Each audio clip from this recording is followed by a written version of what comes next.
কানামাছি। কবি রামেন্দু দত্ত। চৌরঙ্গীর এক মোড়ের মাথায় মস্ত একটা হোটেল বাড়ি। ফিটফিটে 3 ফটিক বাবু এলেন চড়ে ফিটন গাড়ি। চেয়ার টেবিল শূন্য সবই, তখন দুপুর 2টো মোটে। খানসামারা অবাক হলো, এ সময়ও খদ্দের জোটে?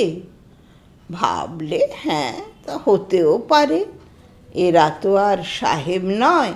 ভাবনা তাদের বন্ধ করে ডাক পড়িল, কামান বয়। বয়ের কিন্তু বয়স কত, কেই বা তাহার হিসাব রাখে। 30 কিংবা 63 হোক, বয় চিরকাল বয়েই থাকে।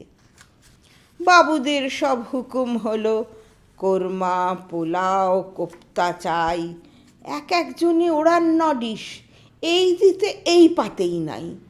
তারার দাপে হোটেল কাঁপে, বয় তটস্থ, ভাঁড়ার ফাঁক। এক বাবু কন, এবার ভায়া চায়ের অর্ডার দেওয়া যাক। চা এলো, আর সঙ্গে এলো 21 টাকার একটি বিল। এদের তখন পেট ভরেছে, মেজাজ খুশ আর দরাজ দিল।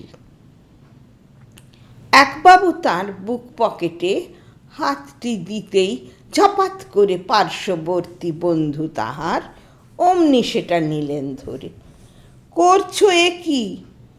আরে সে কি, তুমিই দেবে, তাও কি হয়?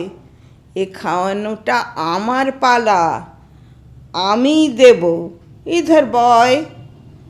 এই ওয়েটার, শোন কথা শোন, নিসনে টাকা ওর কাছেতে। এধারে আয়, দিচ্ছি আমি দিচ্ছি, এই ধারেতে। বয় বেচারা এধার থেকে কেবল চলে অপর ধারে। সেখান থেকে আর এক বাবু আচকান ধরে টানেন তারে। মীমাংসা এর ক্রমেই যখন কঠিন হতে কঠিন হয়, একজনা কয়, আচ্ছা রসো, ফল কি করে কালক্ষয়।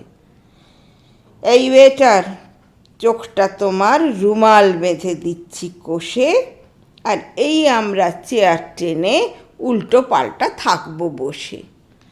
যাকেই তুমি প্রথম ছোঁবে, সেই দেবে এই বিলের টাকা। কেউ আর কিছু কইবে না কো, এই কথা ঠিক রইল পাকা।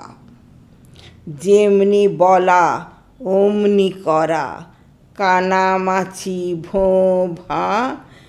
বয়ের চোখটি বেঁধে দিয়ে বাবুরা দিলেন চোঁচা। শূন্য ঘরে চরকি ঘোরে, শূন্য চেয়ার টেবিল ঠেকে। চোখের রুমাল খোলে ওয়েটার, সর্ষে ফুলের ফসল দেখে। কোথায় বাবু, কোথায় বাবু? বাবুর দলটি কোথায় আর? হোটেল ঘরে ওয়েটার কাঁদে, বাবুরা সব পগার পার।